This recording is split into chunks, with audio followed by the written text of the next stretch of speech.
মাদ্রাসা শিক্ষকদের বেতন বন্ধ করে দিয়েছে রাজ্য সরকার, কিন্তু আমার প্রশ্ন হচ্ছে রাজ্য সরকার মমতা বন্দ্যোপাধ্যায় যিনি বারবার বলেন যে সংখ্যালঘুদের রক্ষক উনি রক্ষা করে রয়েছেন, তাদের বেতন বন্ধ করে তাদের রাস্তায় নেমে গড়াগড়ি খেতে হচ্ছে, এটা তো আশ্চর্য বিষয়। আমি সঞ্জয় শাস্ত্রী মহারাজের কাছে প্রশ্ন করব, মহারাজ সংখ্যালঘুদের পাশে মমতা বন্দ্যোপাধ্যায় নেই এমনটাই মনে হচ্ছে, সংখ্যালঘুরা রাস্তায় নেমে বলছেন আমরা ব্যবহৃত হয়ে যাচ্ছি, তাহলে মমতা বন্দ্যোপাধ্যায় নিশ্চয়ই হিন্দুদের পাশে আছেন, সংখ্যালঘুদের পাশে না থাকলে সংখ্যাগুরুদের পাশে রয়েছেন।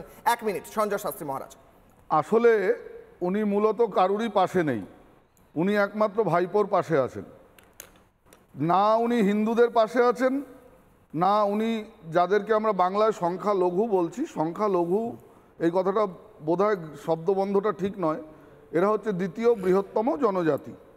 তো না উনি হিন্দুদের সপক্ষে আছেন, না উনি সংখ্যালঘুদের সপক্ষে আছেন।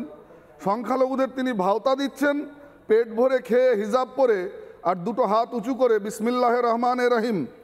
অতএব সংখ্যালঘুদেরও বোঝা উচিত যে আজকে এই ভাওতাবাজি এবং একটা ভোট ব্যাংকের জন্য তাদেরকে ব্যবহার করা, শুধুমাত্র ভোট ব্যাংকের জন্যে তাদেরকে ব্যবহার করা এবং তাদের মধ্যে যারা অশিক্ষিত বা অর্ধশিক্ষিত তাদেরকে বারবার রাস্তায় বিভিন্ন আন্দোলনের জন্য, বিভিন্ন নাশকতার জন্য ঠেলে দেওয়া।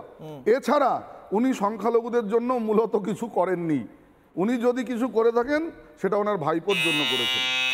বেশ, আমার প্রশ্ন হচ্ছে সংখ্যালঘুদের রাস্তায় নেমে আজকে বলতে হচ্ছে যে আমরা কিছুই পাচ্ছি না, বাইটগুলো একের পর এক শোনালাম। মমতা বন্দ্যোপাধ্যায় কয়েকদিন আগে কার্তিক মহারাজকে নিয়ে এবং হিন্দুদের পাশে কিভাবে দাঁড়িয়েছেন সেই এক্সাম্পল দেখাবো, রামকৃষ্ণ মিশন হোক কিংবা বিভিন্ন অন্যান্য ইস্যুতে মমতা বন্দ্যোপাধ্যায়ের বক্তব্য, তারপর আসছি আবার ডিবেটে। মমতা বন্দ্যোপাধ্যায়। সব সাধু তো সমান হয় না, সব স্বজন সমান হয় না, আমাদের মধ্যেও কি আমরা সবাই সমান না? এই যে বহরমপুরের একজন মহারাজ আছেন, আমি শুনেছি অনেক দিন ধরে, কার্তিক মহারাজ, ভারত সেবা সংঘকে আমি খুব শ্রদ্ধা করতাম। আমার শ্রদ্ধার্ঘের একটা তালিকায় তারা অনেক দিন ধরে আছে, কিন্তু যে লোকটা বলে আমি তৃণমূল কংগ্রেসকে এজেন্ট বসতে দেবো না, সে লোকটাকে আমি সাধু বলে মনে করি না। তার কারণ তিনি ডাইরেক্ট পলিটিক্স করে।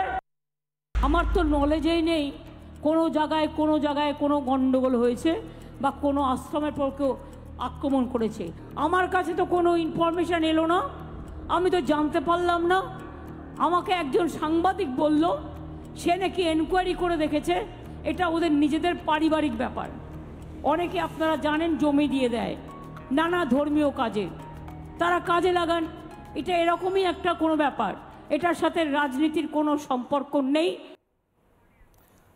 এরপরেই কার্তিক মহারাজের বিরুদ্ধে অনেক কিছু হয়, একটা কেসও হয়েছে রিসেন্টলি। তারপর আমরা দেখেছি বিভিন্ন জায়গায় ইসকন, রামকৃষ্ণ মিশন, তার বিষয়ে মুখ্যমন্ত্রী বক্তব্য রেখেছিলেন, হিন্দুদের পথে নামতে হয়, হিন্দুরাও মিছিল করেন। আমি এরপর যাব মণিশঙ্ক।